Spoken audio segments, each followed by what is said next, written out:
Ladies and gentlemen, boys and girls, welcome to the Cosmic Perspective. On today's episode, we're going to go ahead and talk about all sorts of shit. No, I'm just kidding. What's up, guys? What's up, heavy mommies? I wanted to talk to you all because I love doing these fucking podcasts. I think they're so fun. And I'm really enjoying myself now. I gotta say, like, the process has been really fun to get it to the place where it's at now, where I feel like setting it up for the most part is pretty easy for me. I feel like I know what I'm doing, and I genuinely feel like this is one of my callings. I don't think it's the only calling. I don't think it's the only thing I plan on doing, but I do think that it is one of my major callings in life. And I don't know if it's just because I love to talk and I feel like this is the perfect format for me. I feel like I'm more eloquent in a scenario where I can kind of just let my thoughts flow out. But I really think that this is something that I was meant to do. And when you're doing something that you feel like you're meant to do, the shit fuels you. The shit energizes you. And I think anytime you could find activities that do that, no matter what that activity is, it doesn't actually have to be artistic, creative, or whatever. I mean, you got to do it because that's shit that makes you feel alive. And boy, do I feel alive. I felt so good lately. And I just feel like life in general for me has hit a point where I've never been more grateful and I've never felt more satisfied with where I am. And I want to explain that a little bit because I've had moments of this before. I've had moments of these flashes of like, this is it. This is what I should be doing.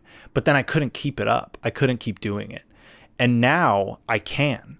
And part of it comes from just having a consistent schedule at work, having a schedule where I kind of know where I stand and I know, what I need to do. I love that. I think that it is, it's amazing to be at a place where I was doing it on essentially hard mode before, where I really just, I didn't have much time for anything other than doing these things. But now I've done it in such a way where, like, I still have fun. Like, I still hang out with friends. In fact, I see friends more now than I ever did before. I hang out with my girlfriend. I feel like I do fun things, too, to balance it out. So I'm not just grinding all the time. Because you don't want to be working a full-time job and then also, doing a podcast. And, that takes hours. It takes hours for me to record these. It takes hours for me to edit them. And it takes hours for me to upload them, to post them, promote them, to clip them out, all that stuff. It's a lot of effort, but it's like fun. It feels like it's building towards something larger. And I was talking to a buddy of mine, and we were talking actually about Kyle Kalinske, the host of Secular Talk. And he said, and they just recently, in Jacobin, I believe, did a piece on him. And they talked about how, he has risen to where he is in terms of a voice of the left online and a voice that gives people arguments to be able to use and gives people a path to understanding and debating, I feel like. He really does. He gives you some really good logical arguments that I think are pretty hard to refute if somebody, is debating you in good faith. And he was making videos to nobody for 2 years, and then all of a sudden it started blowing up. And that's how I feel too. I've been doing this for over 2 years now. And right now, to some degree, I feel like it's to nobody. I do have listeners, and I have a consistent enough following that, although there's not as much of it as I'd like on YouTube. I don't get enough YouTube views. I do get a pretty decent amount of downloads for the podcast. So, overall, I'm very pleased with it. And I really don't look at the numbers as like the most important thing in the world because I feel like the content needs to speak for itself. I like to think that I provide value with these podcasts. Not that everything that I say is some golden thing or whatever that you should just hang on every word because I'm just a fucking person. But I do think that I provide value, and I think that if somebody were to listen to my podcast and give me a chance, that they would find something interesting. And that's all I'm trying to do. I just want these things to be interesting. I want this to provide a perspective to people, the cosmic perspective, to people so that, maybe they see the world in a different way, or they think about something that they didn't really think about before. And I think that that's super important when trying to change minds is like, you can't you can't brute force your way into some shit. Sometimes you just have to like lay out the groundwork and plant the seed and let the other person water that seed. You know, disseminate the ideas, inception, so to speak. It's got to feel like your own. And I think that that's really powerful. And I think that's that's part of what I'm trying to do here at this podcast is just plant a bunch of seeds. And how you decide to water it, how you decide to nurture it, is up to you. And ideally, the seeds that I'm planting hopefully are good for people. I want to make sure that I'm careful with what I say and I'm careful with what I advocate for or don't advocate for, because I don't want to accidentally cause harm. I can't stop everybody, like some people are going to listen to some of the shit that I say and then, I don't know, take it the wrong way or do something stupid with it. There's nothing I can do about that. I will do what I can to mitigate that and explain and give nuance. But if some people just take some shit I say at face value, whatever, there's going to be some people making bad decisions. So I'm going to do what I can to try to mitigate that, but I can't control people. At the end of the day, you're a person, you can make your own decisions. You can do whatever the fuck you want. But I got to say, I really just enjoy talking with you all. And I'd like to see more of a dialogue. So I'm asking you all, listeners, please send me emails at thecosmicperspectivepod@gmail.com. Send me emails with your questions. I want to do an episode where I do Q&As. I can't do it if you guys don't send me enough questions. So I want you to send me some questions. Send me in topics that you want me to discuss. Email me about episodes you listened to. I want feedback. Like, is there something that you listened to that you thought that was interesting? Is there something you listened to that you never thought about before? Is there something you listened to that you completely disagreed with? Like, Kevin, you're a fucking idiot, and I can't believe you said this, and blah, blah, blah. Try to be respectful. I'd prefer constructive criticism. Just pure vitriol, that's not helping anybody. So I would prefer that if you're going to give me criticism, that's totally fair, and I think that is something that I am willing to take, but make it fair. Be a good faith actor here. Try to be somebody who, if you're going to criticize me, don't criticize me like, well, your face is stupid. Because, there's nothing I can fucking do about it. This is my face. And, I think it looks pretty good. No, just kidding. But you know what I mean? Like, there are some things that there's nothing I can do about it, right? It just is who I am, and is what it is. There are other things that are things that maybe I just didn't think about something. I probably said some stupid shit on previous podcasts that I've maybe already outgrown. So I'd love to hear about stuff like that. If you hear something that I said that was dumb or ignorant or whatever, feel free to call me out. I will hear it out. I might still stand by my original stance. I might change my mind. I'm very open to paying attention to myself and understanding that I am human and I'm going to make mistakes. So I think that that's really important. Got to have some of that humble pie, because if you don't, then you build a big ego up and you start thinking that there's nothing you can do wrong. And the truth is that you can always do something wrong. So what I think is really important about where I'm feeling in life is that I've built a sustainable way of living, and I've engineered it in a way based on the little things. I think it's really important to pay attention to the little things that you do in the day-to-day, because those little things are life. The little things that you do every day, that's your life. You can have these big narratives about all these big things that you do, or, these are the milestones, or these are the accomplishments that I had. But the true thing of what is who you are is the little actions you take every day. The little steps that you take to do the things that you want to do, to spend the time the way that you do. And those are the things that really make up your character.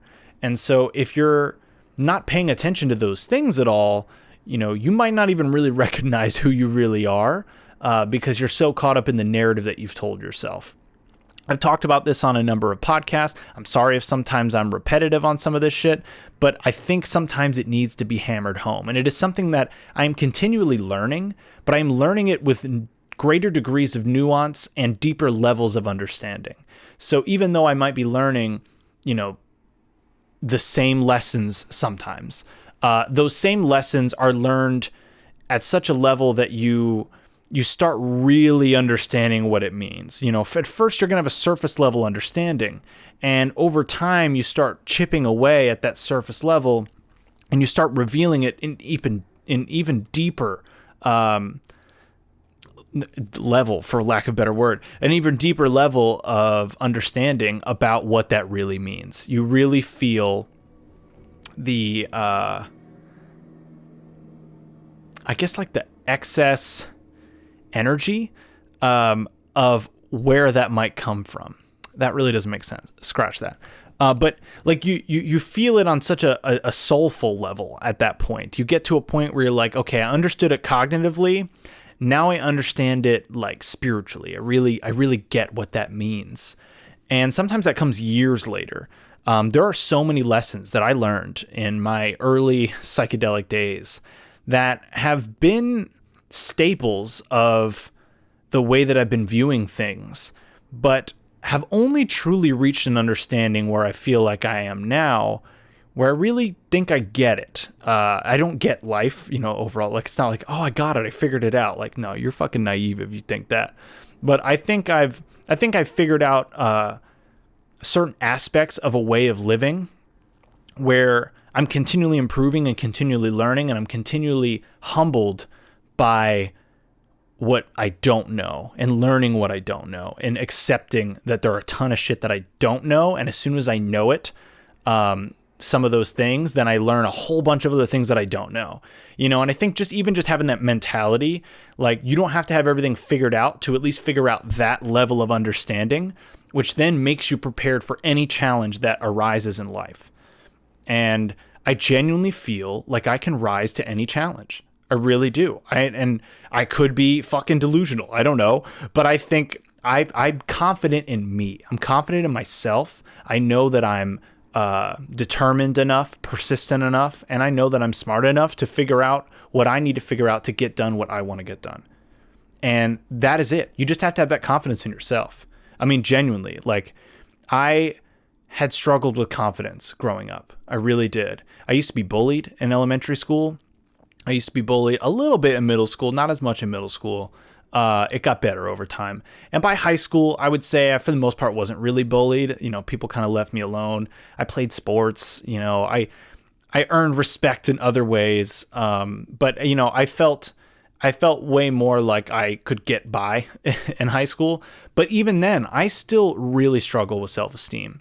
And there were certain things that I was confident in, and there were other things that I was terribly not confident in.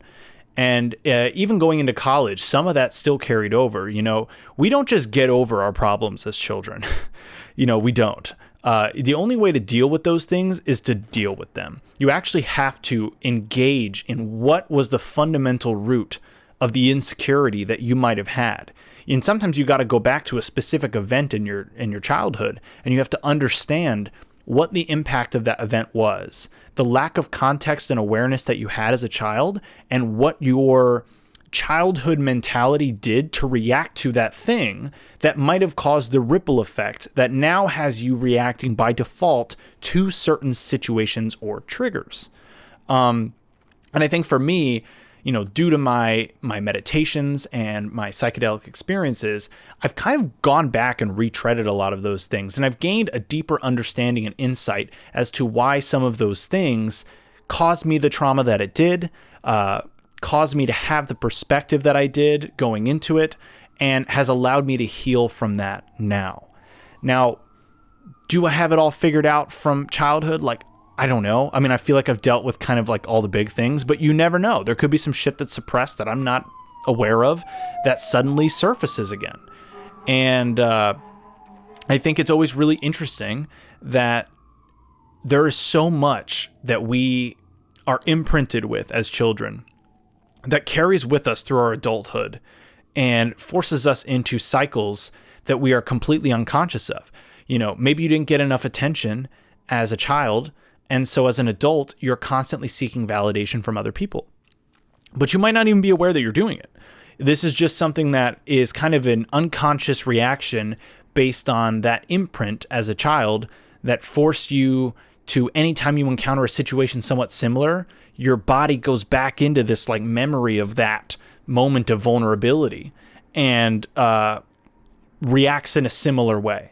And so that's why sometimes we have these triggers, these things that really give us anxiety or frustration, or we act out or whatever. And it's actually because of a childhood trauma where you were not equipped to deal with it. As a child, you are not equipped to deal with some of the things that you deal with. And that's where parents have to do their best to try to help you. But sometimes parents are the cause of it. Sometimes your parents' own reactions and lack of dealing with their childhood trauma ends up imprinting onto you, because you will do something that triggers a reaction in them from their childhood that then has them react in a certain way, which then creates a trigger for you down the line, because then you're reacting in a certain way based off of their reaction. And so you can kind of endlessly go on that. And there are a number of cycles in your familial history that you will have to break. You need to be the one to take control for yourself. And then you need to take that action and break the fucking cycle. Because if it stops with you, then your children won't necessarily fall for that. Your children won't fall into the same traps because you decided to address it before maybe even having children. And I would actually highly recommend trying to get yourself to a place of mental stability before having children. I think that would be important. Now, I am not a parent, so I can't give you any parental advice. But what I can tell you is, as a child that, had parents, there are certain things that you need to be able to overcome in your own life, so that when you bring a kid into the world, that you don't immediately at least imprint some of your worst flaws on them. And you're inevitably going to do that in some ways. But if you become as aware as possible of those flaws, you can try to pass on the least amount of them. And then ideally, if you're a well-balanced human being, somebody who really has kind of that cognitive clarity, then you can imprint those best aspects of yourself onto your children. So, instead of giving them the worst and the best, you can give them mostly the best and only a little bit of the worst. You can only do so much. You're human. You're not perfect. But you can at least mitigate that.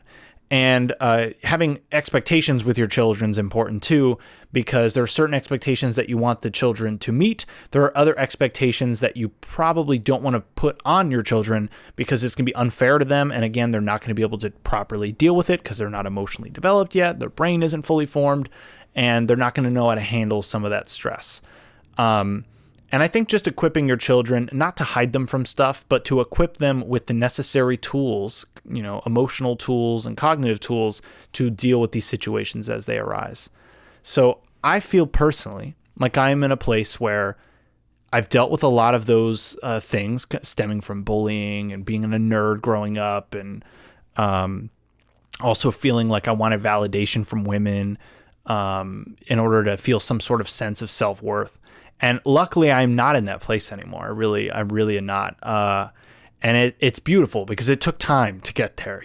I definitely had moments of just, loneliness and, being vulnerable, but not being willing to be vulnerable with people. It's really powerful when you get to a place where you're willing to be vulnerable with people. So I'm vulnerable with you all the time. When I put out this podcast, I'm sometimes more honest with you than I am with my friends. I feel like I'm pretty honest with my friends, though, at least my close friends, but meaning friends that I don't really talk to one-on-one like this. I'm giving you all a sneak preview of that. And, there's going to be a point where I might need to dial back some of this honesty and authenticity, for the sake of my privacy. But at the moment, I'm not a super big famous YouTuber or anything. So I'm willing to get vulnerable and real with you all. This is a community that I want to build up on authenticity. This is a community that I want to build up on love. This is a community that I want to build up on empathy. And, this is part of the movement. I talk about Bernie Sanders a lot. I talk about the movement and, the revolution. And I'm very much a part of that. And I am very much a part of this global spiritual awakening. And, some of you all are going to be attracted to some of the woo, because inevitably I cannot separate myself from some of the woo. There's just some magical shit that I've experienced that I am not willing to just throw in a box of a drug experience. And then there is also some shit where, you know, I'm pretty scientific and realist, and I like to think I'm pretty practical, especially when it comes to politics in terms of what we need to fight for and how we need to do it. And so hopefully some of that will attract some people too. Some of that stuff is going to turn some people off, but I hope that my political views does not turn you off from some of the other things that I say that is not related to that. However, it is my worldview. So, you know, I'm telling you straight up, I'm somebody who believes in healthcare for all. I believe in ending endless wars. I believe in investing in our infrastructure.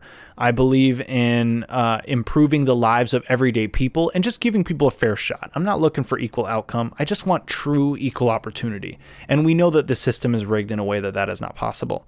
So that's what I'm for. I don't really like labels. You know, I don't think that they're useful. I think everybody has a different meaning of a label. So I don't want to label myself. You know, to me, I believe in those things. I think I am very similarly in line with a FDR mentality in terms of how to deal with things. And FDR saved capitalism back in the day. So, you know, if you're a capitalist, that's totally fine. Just understand that there is a point where you're going to have to make some modifications. Otherwise, you know, the guillotines are going to come out. And I'm not saying this because I want it. I'm saying it because, like, you can't keep doing it the way that true capitalism is designed, because it inevitably leads to a point where people are ready to fucking storm the, you know, they're ready to storm like the suburbs, you know, the gated communities. And so, you know, as a rich person or as a wealthy person, you should know that it's in your best interest to make sure that that doesn't happen, that it doesn't get to the point where everything's fucking crazy and chaos. In order to do that, some changes are going to need to be made. We can't have the same wealth distribution. We can't have the billionaires adding, you know, what is it, like $800 billion in wealth that was generated just for the 1% in the last who knows how many years. You know, that's, I think it was like last 10 years or something. That's terrible. I mean, clearly we can't have it where the 1% who are already really wealthy getting another $800 billion more than they were previously getting when they already were stacking the deck ridiculously in their favor. And when you have money in America, you know, it makes it easier to make more money. I mean, it just is what it is. When you have more capital, you can generate more capital. You know, especially with things like the stock market, you can make a shit ton of money from literally doing nothing. You literally can just be like, I think that stock's going to go up. And then you just made fucking 40 grand in a day, you know, just because you had 10 grand to play with. And that to me is that's where the wealth gap gets so large, is because people can just, once you start getting it, you can just run up the score. And that's how you get somebody like a Mike Bloomberg, who's got fucking $60 billion and is able to blow damn near $1 billion of it to get humiliated on stage. You know, so to me, that is part of my worldview. I can't divorce that from how I view things, because I grew up in a household that started out in what I would call the middle class. You know, my parents were never insanely wealthy, right? They had enough money where we were living okay, and my mom didn't have to work. Now, I think there was a point where a lot of people's, you know, parents didn't have to be a 2-income household. But that fell through very quickly. And then my parents were a 2-income household and were struggling to get by.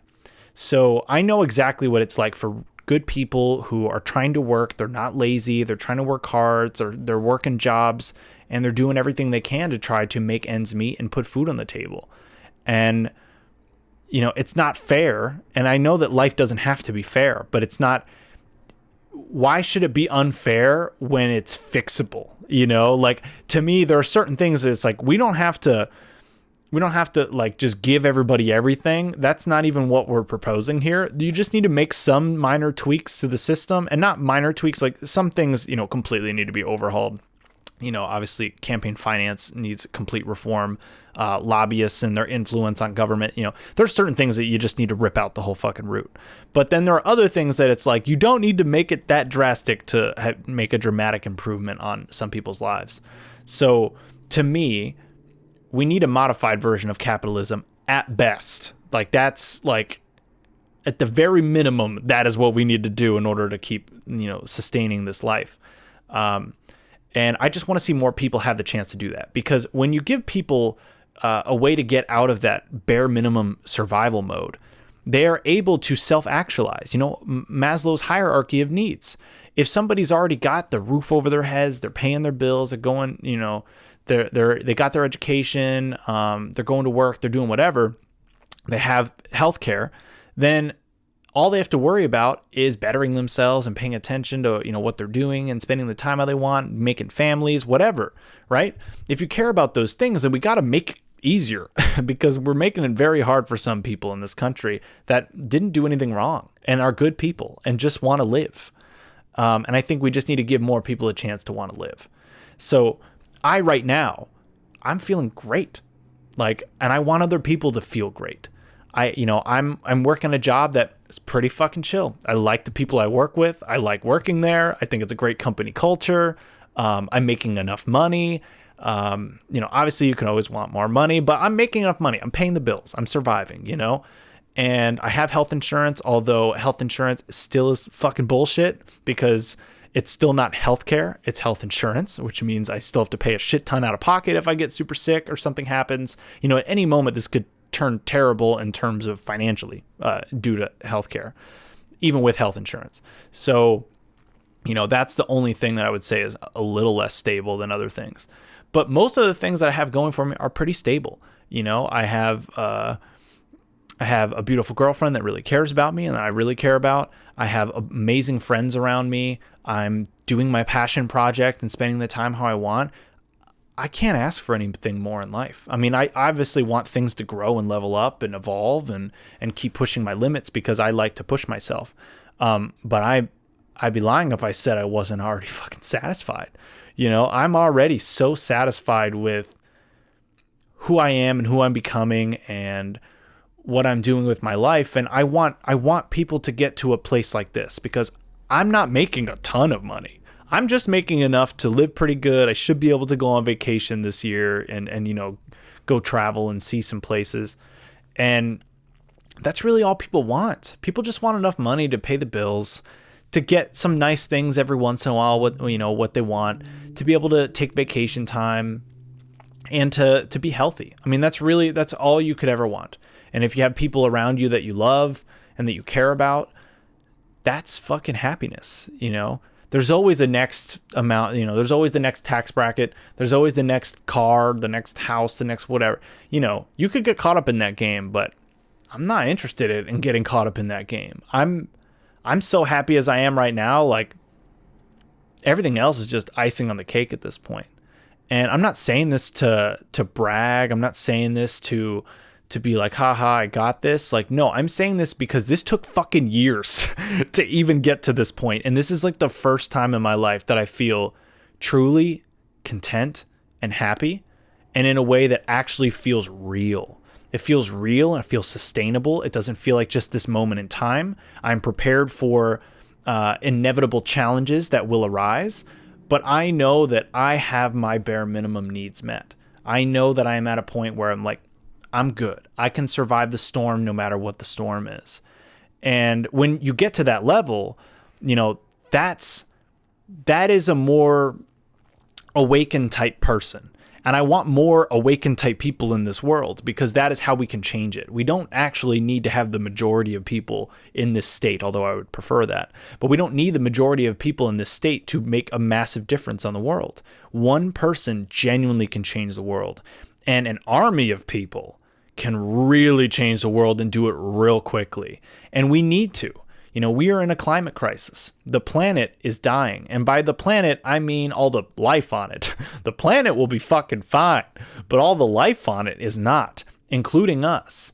And we need to take action. We need World War II levels of coordination between countries in order to make this happen. And there's only one candidate who's offering that in the United States, but it's more than the United States. But if we can get the U.S. on board and we can get the U.S. leading the effort, other countries will follow, genuinely. And we can help spur other movements in other countries. The same way that Trump spurred right-wing movements all across all these countries, I'd like us to do the opposite, but for truly progressive movements. And the problem is as MLK put it, the white moderate is the biggest obstacle, because they're the ones who would prefer, like, what is it? Safety or security over justice or something like that. I'm paraphrasing. But, they'd prefer like incrementalism and like, well, we can't do that yet. So let's just do a little bit here, a little bit there. Just wait a couple more years. Just wait a couple more years. We can't do that yet. There's always going to be an excuse. Now is the time to do these things. And they can have a dramatic impact. I mean, they really are positive feedback loops that right now we have currently negative feedback loops. So not only are you reversing the negative feedback loop, but you're creating a positive one that then will only keep reinforcing better outcomes. So you're stopping a cycle at its source, and you're creating a new one that only benefits itself over time. This should be obvious. We should be doing this. We should be giving healthcare to people. The number one reason for bankruptcy in America, 500,000 people go bankrupt every year in America, is healthcare. Meanwhile, you ask a Canadian, they're like, that's fucking crazy. We have healthcare. You just go to the doctor, you show your medical card, and that's it. Why wouldn't we want that? The only reason why people don't want that is because people, although we are very adaptable, are very adverse to embracing change. When it happens and you have to go with it, people figure it out and they adapt to it. But at first, the idea seems foreign, and so they're averse to it. They don't really want to do it. But I know that we can do this. We're a smart nation. We got a lot of people in it.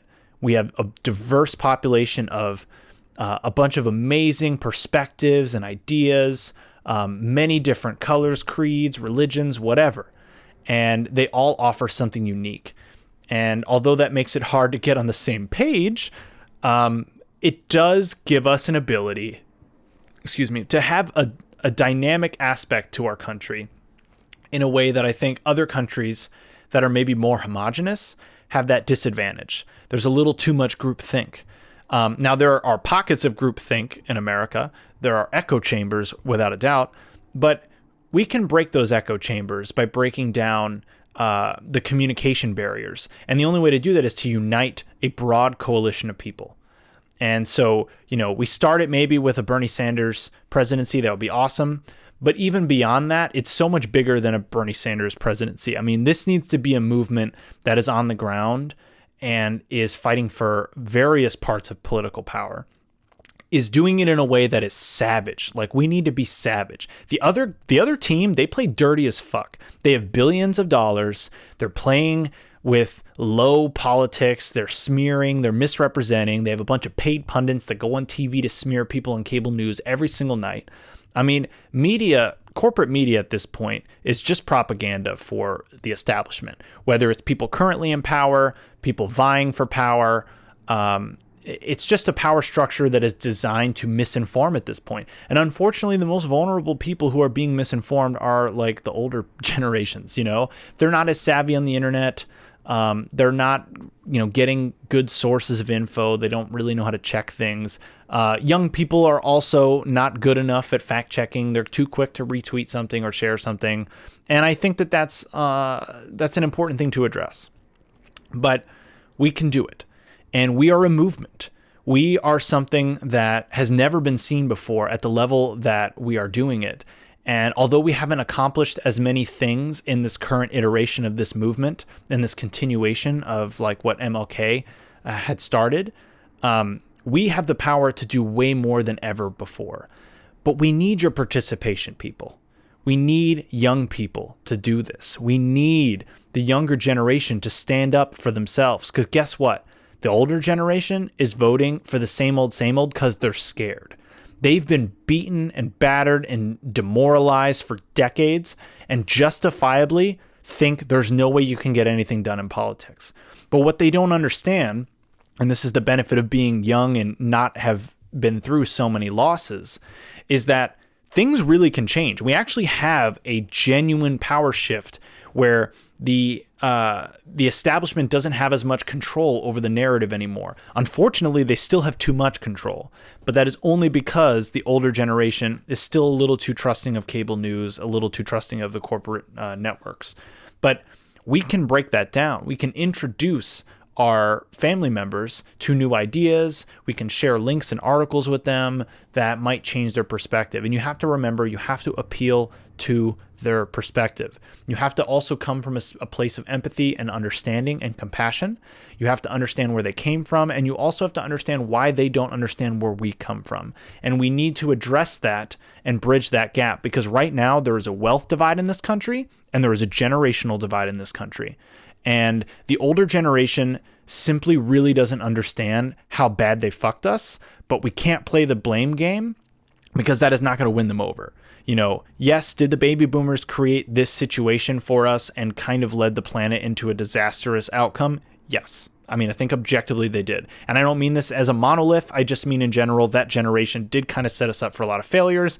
They elected a lot of people who put in a lot of bad policies and have, subscribed to the neoliberalism and the neoconservatism that has led to the existence of the current societal power structures that exist.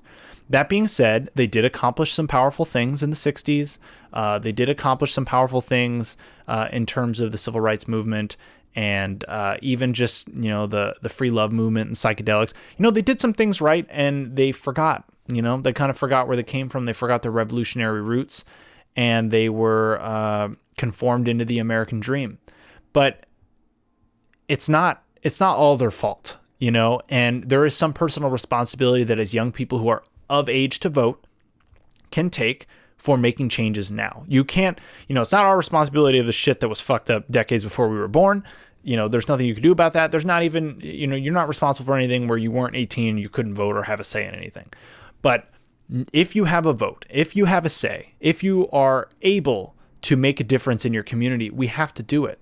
We got to get more people to care about the community. We have to get more active. And so I know one of my goals for this year is to get active in the community. I want to find a way to help, my fellow Americans here, or in this case, in particular, Chicagoans. I want to see what I can do with the community organizing. I want to try to get into that movement, not just for Bernie Sanders, which I've already been a part of. I've already gone to some events, going to a rally this weekend at the time that I'm recording this. And I've donated a lot of money to Bernie Sanders. So full disclosure, not that everybody who's listening to this podcast knows I'm a Bernie Sanders fan, but I've also said numerous times it's bigger than him. It's about the movement.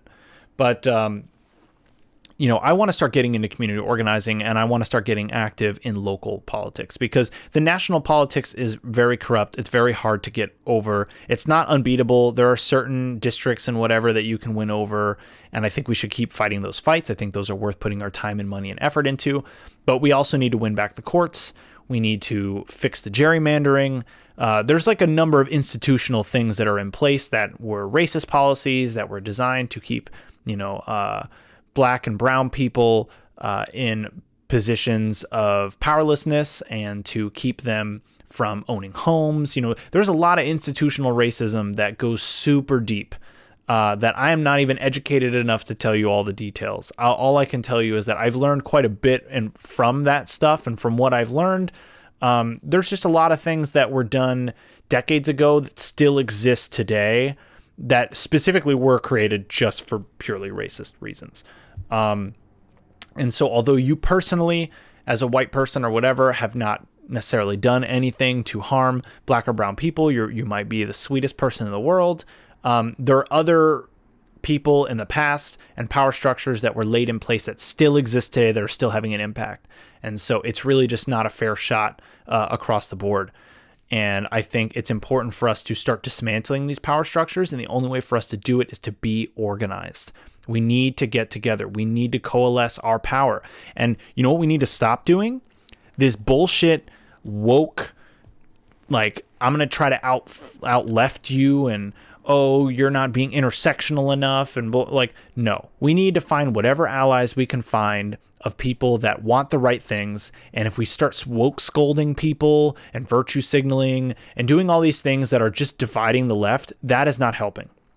At the end of the day, even if somebody's not perfect, if they have the right ideas on a certain policy, team up. Even if it's somebody who you detest, maybe it's somebody who's got really horrible views on other things. If they agree with you on trade policy, sorry, We got to make the dirty deals. We have to play politics. They're playing dirty as fuck. We need to play cleaner, but be willing to get a little dirty, because I think that's the only way that we're going to really win this stuff. We can't keep going with the, my good friend Joe, like you can't say that. You just got to be, Joe voted for the disastrous NAFTA bill and the disastrous bankruptcy bill, and you got to just fucking go after him. Sorry, I'm just shout that out to Bernie, but like, bro, you got to fucking attack Biden, and the dude's got dementia. But for real, we need to organize. We need to get together. This is so much bigger than this presidency. This is so much bigger than just one election. This is so much bigger than any Senate seat or House seat. This is a fight for democracy. We are at a point in our history that we truly are basically already an oligarchy, but we do still have a chance to win this back. And it would be great to be able to win the presidency. It is not the end of the world if we don't. This fight can still continue, and it will take longer without a president, that's fighting for it, but it can be done. And we have to do it from a local level.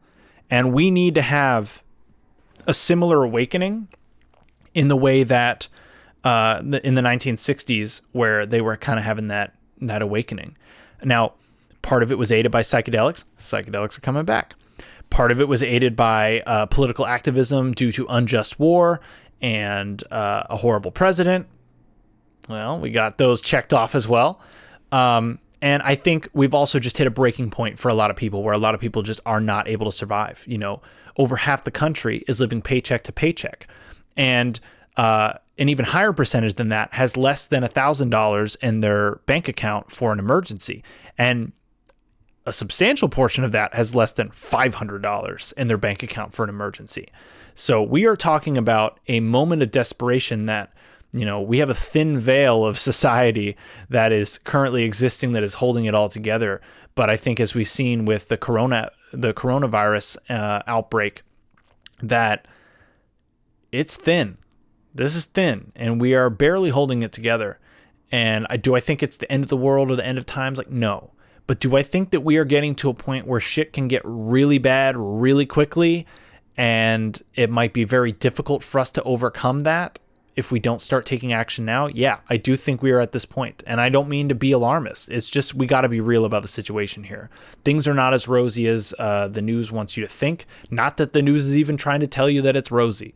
But I think it's also more fixable than the news would like you to think, and is more fixable than people would like you to think. It is not as disastrous as it could be, although it is not great in its current state. So I think we can do this. I think we can get together. I think we can organize. I think we can accomplish what we set out to do decades ago as a species, to finally try to restore justice to the world. And I think that we can. We're there. We're so close. We are closer than we've ever been. I mean, to winning presidency, to having a progressive actually win the presidency. I mean, we haven't had a president like this since FDR, honestly. And so that's where, having the opportunity to have somebody like Bernie Sanders, who basically just FDR, he's not as radical as people want you to think. The dude's a moderate. By the global standard, he's a moderate. And in fact, even by American standards, he's actually a moderate. The Joe Biden is extremist. Joe Biden's extremist for corporations. He's not extremist like Trump, but he's extremist in a different way. He's extremist in the neoliberalism and the defending of the power structures in America. But most people are actually not with his ideas. The exit polls of Super Tuesday and all the other previous states show that Medicare for all is overwhelmingly popular. In some states, it's like over 60-something%, almost 70%. In some states, it's over 50%. But in every single state, it was a majority. So that tells us we are more united than we think across the aisle, whether you are a Democrat or a Republican or you don't identify with either party.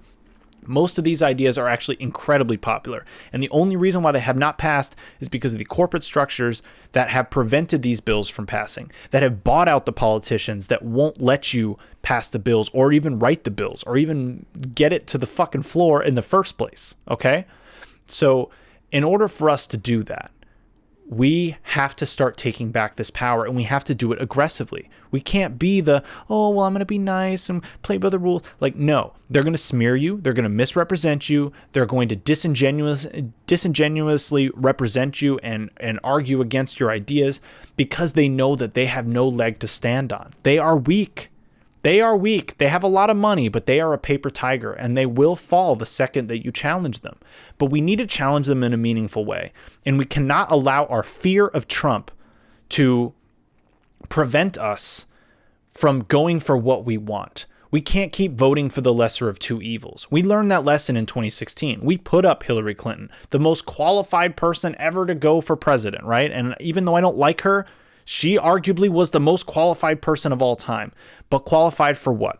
Qualified for being in the corporate interest, qualified for being in the neoliberal establishment, and qualified for being in a government that hasn't worked for people in over 40 years.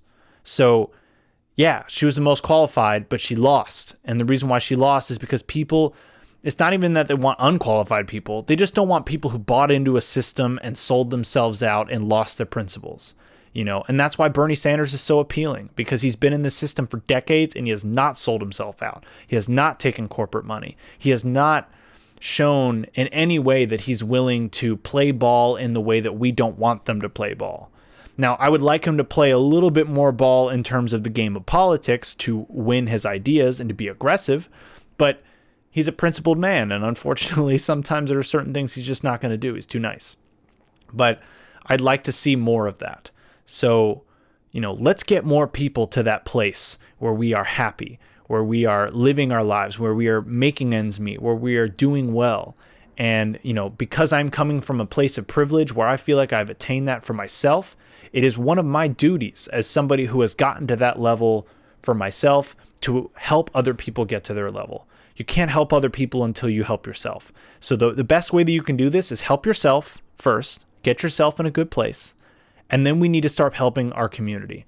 Community is important. There are people who are selfish, who don't give a fuck, who are not going to help. We don't even need all of them. We just need enough of people like you and myself to work together, to work on these things, to fight these corporate structures, to fight these power structures and these racist institutions in places where it hurts. And we have more power. We have the people. We have the majority.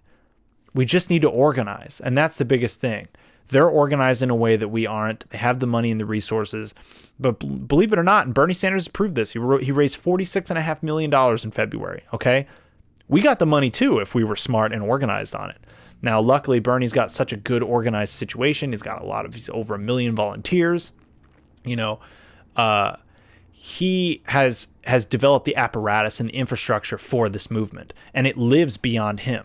So beyond this presidency, that system is in place. These connections have been made. These relationships have been formed where we can continue the fight much further beyond his presidency, or beyond even if he doesn't win, to continue to fight these fights and to win in the districts and the places that we can, that can allow us to slowly take back power. It's not going to be easy.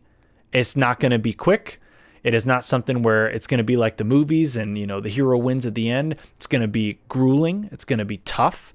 They're going to wage psychological warfare on us. We have every single establishment against us, including the intelligence agencies, which have been known to overthrow governments in other countries. There's no reason to believe that they wouldn't try to do the same shit here in America. And I'm not saying that to be conspiratorial. It just is what it is, right? They preserve their interests and they have certain interests in mind, and they go rogue all the time. And we find out later and declassified shit, decades later. So, I think it's really important for us to stay focused, stay determined. Let's not give up. We still can win this. Joe Biden's a paper tiger. He's going to fall apart, and we got this. Okay? Let's fucking go. Seriously. Viva la revolution. For real. But even more than just a revolution. How about this shit's not that radical? These policies are not that radical. We can do this. It's so common sense, and it's so overwhelmingly popular, even with people who would not consider themselves radical or even left. There are people that would agree with us. You just have to message to them in a way that they understand that what we're proposing isn't that radical, and it's not going to change their life dramatically for the worse. It's going to actually change it dramatically for the better. And that's the case we got to make. Peace.